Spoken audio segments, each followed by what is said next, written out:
Hello बच्चों, एक बार फिर से आपका केमिस्ट्री में स्वागत है। तो आज आइए BSc first semester unit first में हम लोग molecular polarity and weak chemical forces में आगे बढ़ते हैं। लेक्चर 5 में फजान रूल्स पढ़ चुके हैं। फजान रूल का जो है कौन कौन से फैक्टर हैं जो फजान रूल को अफेक्ट करते हैं उनके बारे में भी हम लोग पढ़ चुके हैं। आज हमारा जो अगला टॉपिक होगा, हमारे पास कुछ कंपाउंड्स हैं, उनको फजान के अकॉर्डिंग मैं एक्सप्लेन करूँगा कि आयोनिक होगा कि कोवैलेंट होगा। तो ठीक है, ये हमारा यूनिट फर्स्ट है, लेक्चर नंबर 5 हो जाएगा। ठीक है, तो कौन कौन से लिख सकते हैं। हेडिंग होगी एक्सप्लेनेशन ऑफ कोवैलेंट कैरेक्टर और आयनिक character of some compounds, some inorganic compounds,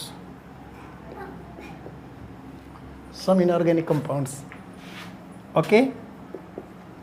चलिए तो शुरू करते हैं। ये आपके 60 टाइप जो क्वेश्चन बनेंगे उससे इम्पोर्टेंट यहाँ से बनेगा। जो सेक्शन है 60 टाइप क्वेश्चन बनता है, वेरी 60 टाइप, वहाँ से आप ले सकते हैं, यहीं से बनेगा। पहला क्वेश्चन है कि AlCl3 इज मोर कोवैलेंट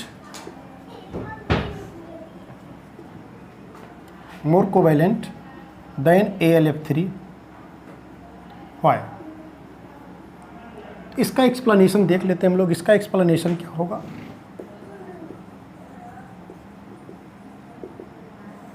इसका एक्सप्लेनेशन ये होगा, ज़रा देखिए, इसमें AlCl3 है, इसमें AlF3 है। तो जो एल्यूमिनियम है वो 3 पॉजिटिव चार्ज रखता है, इसमें भी 3 पॉजिटिव चार्ज रखेगा। जबकि क्लोराइड पर अगर मैं बात करूं तो क्लोराइड पर 1 माइनस चार्ज है, फ्लोराइड पर भी 1 माइनस चार्ज है। देखा जाए इसमें कैटायन दोनों सेम है, एनायन डिफरेंट है, तो यही प्रॉपर्टीज़ को अफेक्ट करेगा। एक्सप्लेनेशन के पीछे यही जिम्मेदार होगा। अब चूँकि जो क्लोराइड आयन है और जो फ्लोराइड आयन है, ध्यान से समझिएगा, कहीं न कहीं इसके पास 17 इलेक्ट्रॉन है एनायन, और इसके पास 9 इलेक्ट्रॉन है। भाई atomic number is equal to number of proton is equal to number of electrons, आप जानते भी होंगे।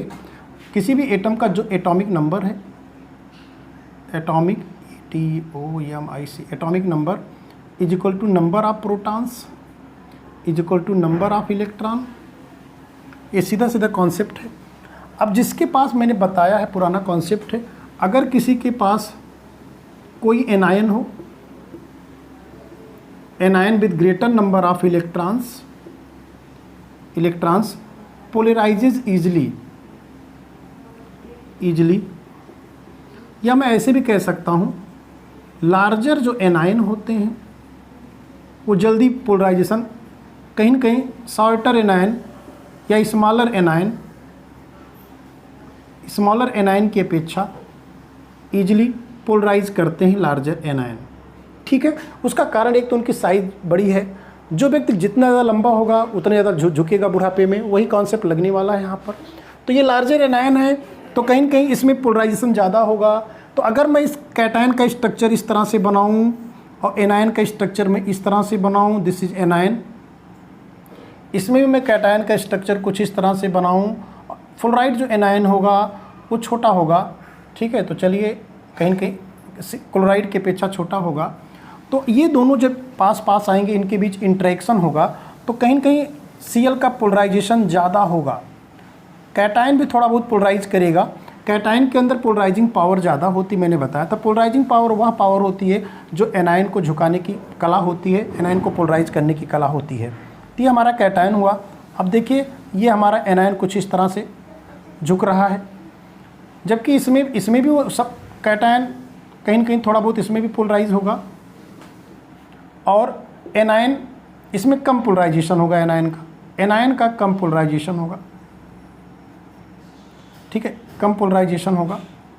अब जिसमें ज़्यादा पोलराइजेशन होगा उसमें जो ऑर्बिटल्स होते हैं कैटायन और एनायन के, वो ओवरलैप कर जाते हैं, ओवरलैपिंग हो जाती है, और इसी ओवरलैपिंग के कारण ही कोवैलेंट कैरेक्टर इंक्रीज कर जाता है।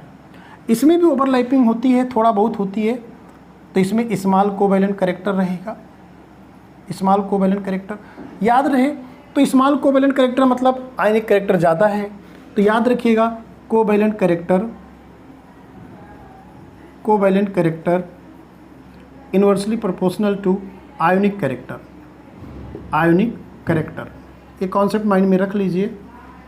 तो जाहिर सी बात है इसमें पोलराइजेशन ज़्यादा होगा और polarisation directly proportional to covalent character. अगर किसी में पोलराइजेशन ज़्यादा हो रहा है तो कोवैलेंट कैरेक्टर ज़्यादा आएगा। अर्थात मैं कह सकता हूँ AlCl3 have more covalent character than AlF3। आपको बातें समझ में आ गई होंगी। तो एग्ज़ाम में इसको आप एक्सप्लेन कैसे करेंगे, इसकी लैंग्वेज कैसे लिखेंगे, तो आप एग्ज़ाम में करना क्या है, देखिए एकेडमिक में आपको लिखना कम है, दिखाना ज़्यादा है कॉन्सेप्ट को। तो ये कॉन्सेप्ट आप पहले बनाइए, इसको दिखाइए, उसके बाद इसको मैं एक्सप्लेन कर दे रहा हूँ अपनी लैंग्वेज में, कैसे इसको एक्सप्लेन किया जाएगा। स्क्रीनशॉट ले सकते हैं, एक्सप्लेनेशन इसका मैं बता दे रहा हूँ। एक्सप्लेनेशन में यही लिखा जाएगा, as we know that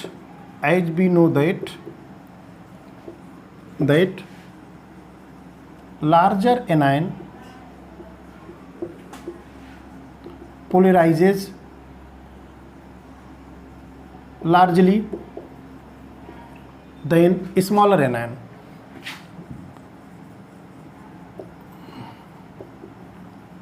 Since here Cl minus polarizes more effectively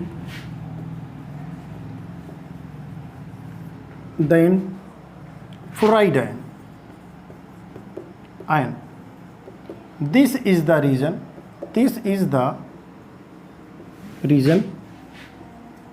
AlCl3 are more covalent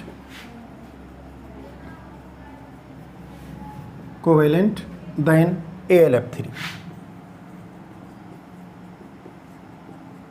ठीक है, ये तो हो गया। ऐसे क्वेश्चन आपके एग्जाम में और हो सकता है कि FeCl2 और FeCl3 में कौन ज़्यादा कोवैलेंट है। तो देखिए कहीं ना कहीं इसमें दोनों में सेम एनायन है, Cl माइनस दोनों में है, लेकिन इसमें आयरन जो है 2+ में, फेरस के फॉर्म में, इसमें फेरिक के फॉर्म में।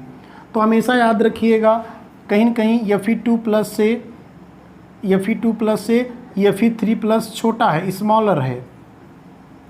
तो हम लोग जानते क्या हैं, जो स्मॉलर कैटायन है, smaller cation have more polarising power result is greater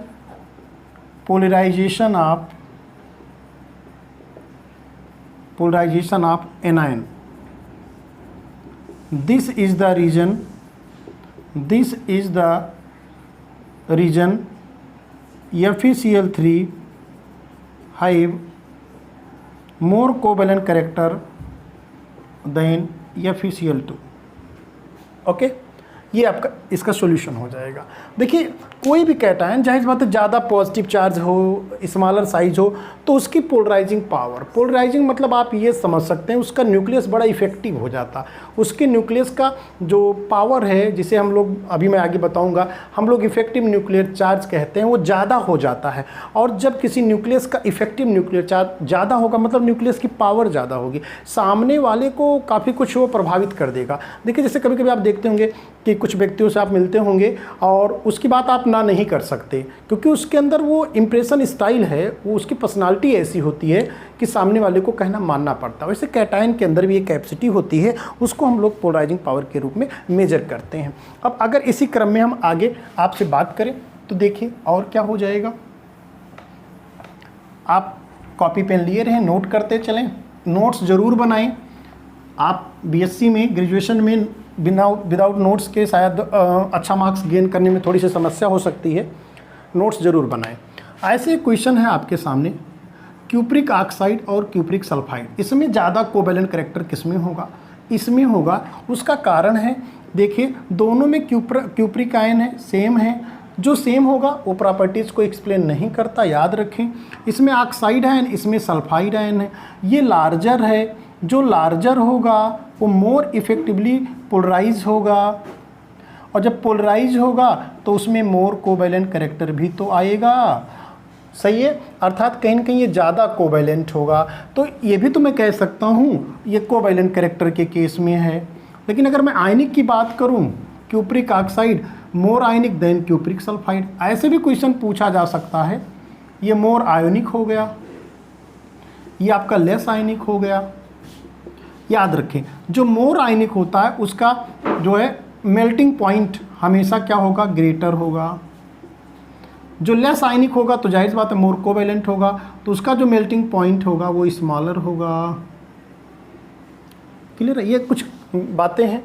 ऐसे अगर मैं आपसे कहूँ, चौथा क्वेश्चन, लिथियम क्लोराइड और सोडियम क्लोराइड में कौन ज़्यादा कोवैलेंट है? क्लोराइड से हमें भूल जाइए, लिथियम प्लस है, सोडियम प्लस। ये स्मॉलर कैटायन है, जो स्मॉलर कैटायन होता है वो लार्जर कैटायन की अपेक्षा मोर इफेक्टिवली पोलराइज करेगा, अर्थात इसमें पोलराइजेशन ज़्यादा होगा। आप कह सकते हैं क्या होता ही है, तो ये मोर कोवैलेंट रखेगा, मोर कोवैलेंट, और ये लेस कोवैलेंट। और आप जानते भी NaCl में मोर आयनिक कैरेक्टर होता है, मोर आयनिक कैरेक्टर होता। अगर मैं ऐसे में बात करूं NaCl और AgCl, ठीक है, तो ऐसे केसेस में ज़रा देखिए यहाँ एक रूल लगता है। अब देखिए ClCl इसमें भी ये भूल जाइए। अब इसमें ज़्यादा कौन कोवैलेंट होगा, तो अब इसमें आप साइज़ नहीं देख सकते क्योंकि सोडियम और सिल्वर कहीं के अलग अलग फैमिली की है। ये S ब्लॉक का है, ये D ब्लॉक का है, तो ऐसे में साइज और चार्ज नहीं आप समझ सकते।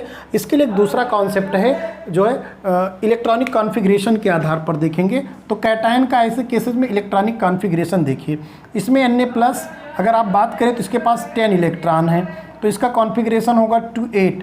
Ag+ के पास 46 इलेक्ट्रॉन, अरे भाई 47 एटॉमिक नंबर है, एक प्लस है तो इसके ऊपर एक माइनस हो जाएगा। इसका कॉन्फ़िगरेशन हो जाएगा 2-8 18 ठीक। अब जरा देखिए, इसके आउटर मोस्ट में क्या है, 8 इलेक्ट्रॉन है, इसके आउटर मोस्ट में 18 इलेक्ट्रॉन है। तो अगर 8 इलेक्ट्रॉन के लिए मुझे कितने कमरे की ज़रूरत है, 4 ऑर्बिटल्स। कमरा मतलब ऑर्बिटल्स, तो 4 कमरा आपको पता है, एक s ऑर्बिटल है और एक p सबसेल है जिसमें 3 कमरे होते हैं। तो इलेक्ट्रॉन को रखिए 2 इसमें, 6 इसमें, हो गया 18 के लिए s2 p6 d10, ये अरेंजमेंट होगा। अब ज़रा देखिए, आपको मैंने प्रीवियस लेक्चर में बताया था कि न्यूक्लियस के पास s ऑर्बिटल होता, उससे थोड़ा दूर p, d एंड f, लेकिन जो s ऑर्बिटल होता वो स्फेरिकल होता है, जबकि p और d ऑर्बिटल्स वो कहीं न कहीं डायरेक्शनल होते हैं। तो जो s ऑर्बिटल होता है वो स्फेरिकल होने के कारण न्यूक्लियस की जो पावर है, न्यूक्लियस जैसे पॉजिटिवली चार्ज होता है तो ये अपने प्रभाव को दिखाना चाहता है आसपास के एनवायरनमेंट में। लेकिन जो s ऑर्बिटल होता है, चूँकि स्फेरिकल होने के कारण इसमें जो इलेक्ट्रॉनिक अरेंजमेंट होता है सिमेट्रिकल होता है। मतलब मैं ये कह सकता हूँ कि जितना इलेक्ट्रॉन यहाँ है उतने यहाँ, s ऑर्बिटल की यही खासियत होती है। ऐसे में न्यूक्लियस अपनी पावर बाहर नहीं भेज पाता। अगर ये बाहर किसी एनायन को बुलाना चाहे तो ये अंदर वाले जो इलेक्ट्रॉन इसके सबसे ज़्यादा रोकने का प्रयास करते, कहीं नहीं, मैं आपको किसी से जुड़ने नहीं दूंगा। इस घटना का नाम है स्क्रीनिंग इफेक्ट। क्या नाम है? स्क्रीनिंग इफेक्ट इसको बोला जाता है, ठीक है। यस ऑर्बिटल में सबसे ज़्यादा स्क्रीनिंग इफेक्ट होता है, then p, then d, then f। जैसे मान लीजिए कि मैं p ऑर्बिटल की बात करूँ तो ये न्यूक्लियस है, p ऑर्बिटल है, इसको मैं px, खैर ऑर्बिटल्स के बारे में आगे बताऊंगा भी। ये मान लो py है, ये pz है। अब ऐसे में न्यूक्लियस है तो न्यूक्लियस मान लीजिए इस डायरेक्शन में सही काम नहीं कर पाएगा, किसी जुड़ नहीं पाएगा, x में, y में नहीं जुड़ पाएगा, z में नहीं, लेकिन x, y, z के बीच कुछ स्पेस है, यहाँ ये एनायन को बुला सकता है। तो कहीं ना कहीं जो p ऑर्बिटल का स्क्रीनिंग इफेक्ट होता है वो s की अपेक्षा कम होता है। तो इसमें देखिए ये p है, इसमें d है, तो p का स्क्रीनिंग इफेक्ट ज़्यादा है, अर्थात इसमें सोडियम आयन की जो न्यूक्लियस की पावर होगी वो कम होगी, जिसे इफेक्टिव न्यूक्लियर चार्ज के रूप में देखा जाएगा। इसमें ज़्यादा होगी, क्यों? क्योंकि लास्ट इलेक्ट्रॉन इसका d में जा रहा है, तो d का स्क्रीनिंग इफेक्ट कम होता है, अर्थात इसका न्यूक्लियस क्या करेगा, पावर में रहेगा। ऐसे में Cl को ज़्यादा पोलराइज करेगा, अर्थात AgCl में मोर कोवैलेंट कैरेक्टर आएगा। इसको हम एक्सप्लेन कैसे कर सकते हैं, बहुत इजी लैंग्वेज में, ज़रा देख लीजिए कैसे मैं इसको एक्सप्लेन करने चल रहा हूँ, बहुत आसान तरीके से। हम ये कह सकते हैं कि AgCl के अंदर कोवैलेंट कैरेक्टर ज़्यादा होगा देन NaCl। रीजन है स्क्रीनिंग इफेक्ट। ये देखिए NaCl, AgCl, more covalent character, more covalent character, less covalent character, लिख सकते हैं the ion with 18 electrons in outermost cell effectively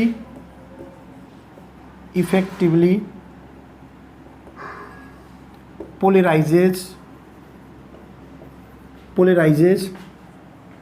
anion। इस कॉन्फ़िगरेशन का नाम है pseudo inert configuration। then ion with 2 or 8 electrons in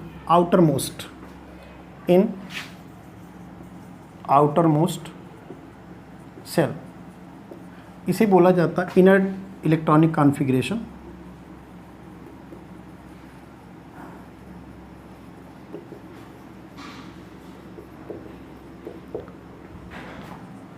The reason is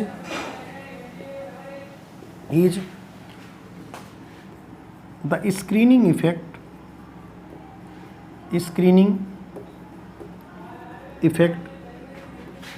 of different subcell follow this order। subcell follow this order। ये देखिए, ये nucleus है, ये SPDF। तो ये देखिए स्क्रीनिंग इफेक्ट का घटता क्रम है, स्क्रीनिंग इफेक्ट डिक्रीजेज। ठीक, तो याद रखिएगा जनरली जो स्यूडो इनर्ट कॉन्फ़िगरेशन को फॉलो करते हैं, जैसे Ag+ हुआ, Hg2+ हुआ, Zn2+ हुआ, ये सब स्यूडो इनर्ट कॉन्फ़िगरेशन को फॉलो करते हैं। तो इनमें स्क्रीनिंग इफेक्ट लेस होता है, लेस स्क्रीनिंग इफेक्ट, और इनका जो न्यूक्लियस होता है मोर पावरफुल होता है, पावरफुल। उसी को जब कहेंगे आगे मैं बताऊंगा। और जब न्यूक्लियस मोर पावरफुल होगा तो मोर कोवेलेंट कैरेक्टर आएगा, मतलब इनमें पोलराइजेशन, ऐसे आयंस का पोलराइजिंग पावर ज़्यादा होता है देन इनर्ट कॉन्फ़िगरेशन, जिनके आउटर मोस्ट में 2 या 8 इलेक्ट्रॉन्स होते हैं। यही कारण है इनके अंदर कोवेलेंट कैरेक्टर्स ज़्यादा आ जाते हैं। तो जनरली इसी कॉन्सेप्ट के आधार पर और चीज़ों को भी आप एक्सप्लेन कर सकते हैं। ठीक है, अब एक क्वेश्चन इसमें और है, इसको लिखते चलेंगे।